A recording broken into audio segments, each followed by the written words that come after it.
Hello friends, आज की इस वीडियो में हम देखते हैं क्लास 11th का चैप्टर फर्स्ट। ठीक है, ये पार्ट सेकंड है। इससे फर्स्ट पार्ट में मैंने आपको बताया था कि विलयन क्या होते हैं, शुद्ध पदार्थ क्या होते हैं, केमिस्ट्री क्या होती है, इसमें कितने पार्ट वगैरह होते हैं, सब मैंने आपको बताया था। देखिए, फर्स्ट पार्ट में हमने सब पढ़ा था केमिस्ट्री होती क्या है, केमिस्ट्री की ब्रांच कौन सी होती है,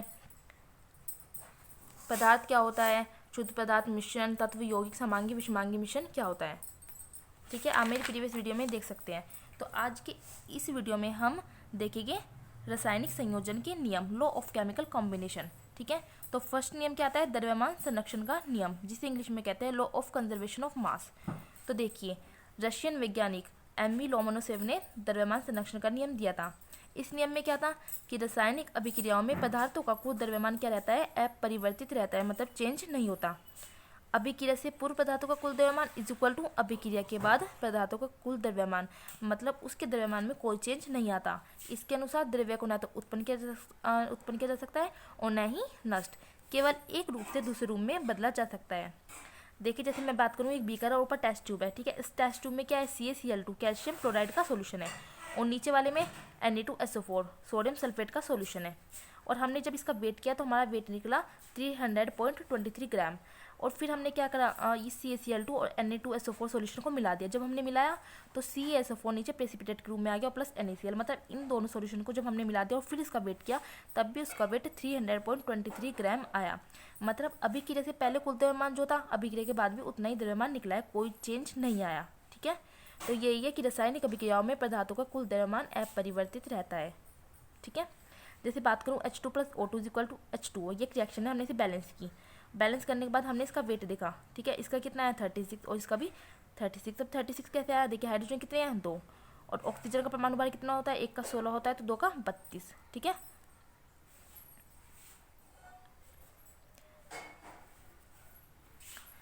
ठीक है, यहाँ पे H कितना है, सॉरी यहाँ पे 4 आएगा क्योंकि बैलेंस कर दी ना हमने ये। H कितना है 4, और O का परमाणु भार कितना होता है 16, तो 16 दूनी 32, 32 और 4 36। ऐसे यहाँ पे देखिए हाइड्रोजन कितने हो गए 4, ऑक्सीजन 16 और 16 दो 32, तो 32 और 4 36। तो अभिक्रिया से पहले जितना द्रव्यमान था 36, अभिक्रिया के बाद भी उतना ही द्रव्यमान निकला है। तो यही हमारा द्रव्यमान संरक्षण का नियम है कि द्रव्य को न तो उत्पन्न किया जा सकता है और न ही नष्ट, केवल एक रूप से दूसरे रूप में ही बदला जा सकता है।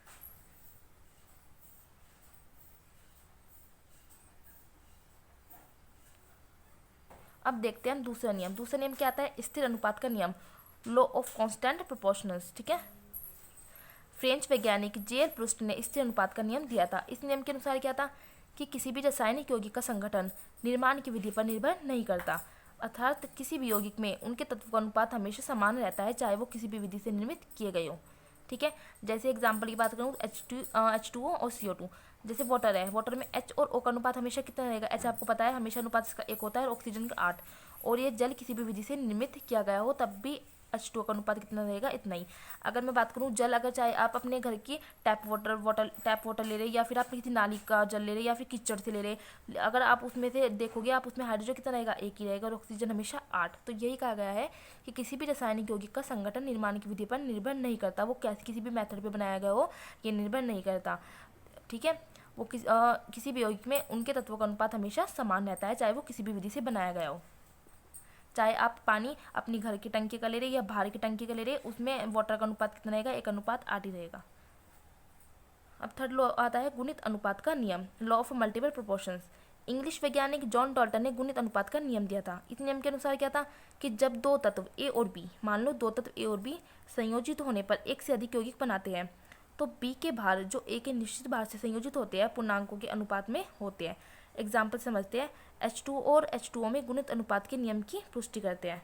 देखिए H2O है, इसमें हम देखते हैं अनुपात कितना है 2 और इससे 16। अगर मैं H2O2 की बात करूँ तो 2 और 32 आएगा। ठीक है, इसमें कहा गया है ए और बी संयोजित होने पर एक या एक से अधिक यौगिक बनाते हैं। ठीक है, जैसे हाइड्रोजन और ऑक्सीजन दोनों आपस में संयोजित होकर इन्होंने 2 यौगिक बनाए हैं, वाटर और हाइड्रोजन पेरोक्साइड। ठीक है, तो बी के भार जो ए के भार से संयोजित होते हैं पूर्णांकों के अनुपात में होते हैं। अब देखिए हम इन दोनों का भार देखते हैं, 16 और 32, तो इनका कितना निकलता है, 1:2। ठीक है, तो ये क्या एक पूर्णांक के रूप में है, तो यही गुणित अनुपात के नियम में बताया गया है। फोर्थ लॉ आता है व्युत्क्रम अनुपात का नियम। इसमें क्या है, जर्मनी के वैज्ञानिक जे.बी. रिक्टर ने इस नियम को दिया। इस नियम के अनुसार दो या दो से अधिक पदार्थों के भार जो रासायनिक रूप से अलग अलग किसी तीसरे पदार्थ के समरूपी भारों से क्रिया करते हैं, वे परस्पर क्रिया करने वाले भारी होते हैं या उनके सरल गुणित होते हैं।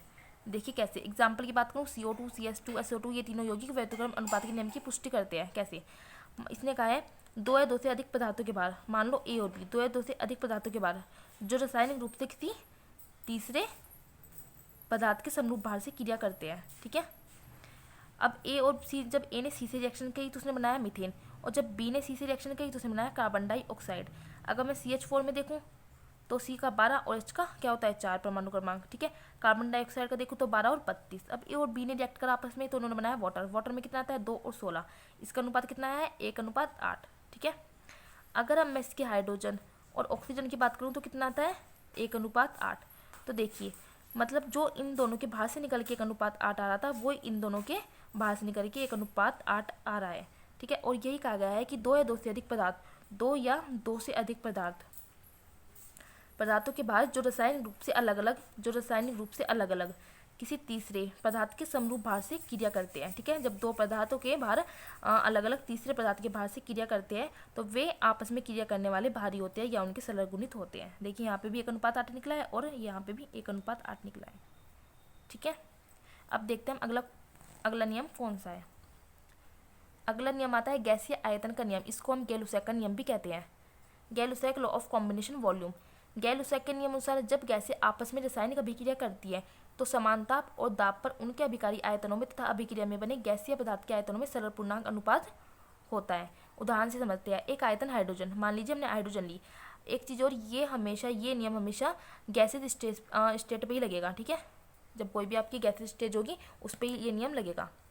एक आयतन हाइड्रोजन और एक आयतन क्लोरीन के संयोग से क्या बनता है, दो आयतन हाइड्रोजन क्लोराइड गैस बनती है। तो जब गैसें आपस में रासायनिक अभिक्रिया करती है तो समान ताप और दाब पर उनके अभिकारी आयतनों में तथा अभिक्रिया में बने गैसीय पदार्थ के आयतनों में सरल पूर्णांक अनुपात होता है। चलिए इससे रिलेटेड एक न्यूमेरिकल देखते हैं। मान लीजिए आपको ये रिएक्शन दे दिया, अभिक्रिया H2 + Cl2 गिव्स 2HCl। अब मान लो इसके यदि 40 ml हाइड्रोजन दे दिया है कि यदि 40 ml हाइड्रोजन क्लोरीन से पूर्ण रूप से क्रिया करती है तो क्लोरीन का आवश्यक आयतन बताओ और उससे बने हुए HCl का आयतन ज्ञात कीजिए। अब इन्होंने हमें दे दिया 40 ml हाइड्रोजन। अब जितना हाइड्रोजन होगा उतना ही हम क्लोरीन लेंगे। अब इसने हमें 40 ml हाइड्रोजन दिया है। ठीक है, क्योंकि इसमें 2 मोल H और Cl बन रहे हैं। ठीक है, तो H कितने हैं 2 मोल और Cl भी 2, तो जितना H होगा उतना ही क्या होगा Cl। तो हमारे पास H इन्होंने दे रखा है 40, तो Cl भी कितना होगा 40। अब ये उससे डबल बनना है 2, तो 40 + 40 कितना हुआ 80 ml HCl निकल गया। तो इसका आंसर क्या हो गया कि 80 ml HCl हमें रिक्वायर्ड होगी। अब देखते हैं इसका सेकंड क्वेश्चन। अभिक्रिया H2 + Cl2 से 2HCl बनता है। इसके लिए यदि शुरू में 20 ml H2O और 30 ml Cl2O, ठीक है, तो बने हुए HCl और Cl2 के अभिक्रियाशील भाग का आयतन ज्ञात करिए। अकिरियाशील आयतन भाग का आयतन ज्ञात करिए। अब देखिए मैं इसने H2 कितनी दी है 20। ठीक है, अब जब हमें पता है 2 मोल ही बन रहे हैं यहाँ पे, तो यहाँ पे भी हम 20 ही लेंगे क्योंकि H भी 20 है और ये भी हम 20 ही लेंगे। तो हमारा कितना बनता है 2 मोल का है इन्होंने, तो 40 ml Cl बन गया। तो 10 ml 30 में से 10 ml Cl बिना अभिक्रिया का ही रह गया, उसने रिएक्शन नहीं की। तो ये न्यूमेरिकल भी बहुत ईजिली हो गया। अब अगला नियम देखते हैं हम, एवोगैड्रो का नियम। एवोगैड्रो नियम के अनुसार समान ताप और दाब पर गैसों के समान आयतन में अणु की संख्या क्या होती है, समान होती है, और यही एवोगैड्रो का नियम है। अब बात करते हैं एवोगैड्रो संख्या क्या है। कार्बन 12 समस्थानिक के ठीक 12 ग्राम में उपस्थित कार्बन 12 परमाणु की संख्या क्या कहलाती है, हमारी एवोगैड्रो संख्या क्या कहलाती है, और इसको Na से रिप्रेजेंट करते हैं। N कैपिटल और A जो कैपिटल बनेगा उसके सफिक्स में बनता है। अगर मैं एवोगैड्रो संख्या की मान की बात करूँ, ये बहुत इंपॉर्टेंट है कि एवोगैड्रो संख्या का मान कितना होता है 6.023 × 10⁻23। ठीक है, एवोगैड्रो संख्या को हम N कैपिटल N और सफिक्स में A द्वारा रिप्रेजेंट करते हैं। तो आपके ये सारे नियम हो गए हैं। नेक्स्ट वीडियो में मैं आपको समझाऊंगी डाल्टन का परमाणु सिद्धांत। अगर आपको मेरी वीडियो अच्छी लगे तो प्लीज़ लाइक ज़रूर करना। Thank you so much.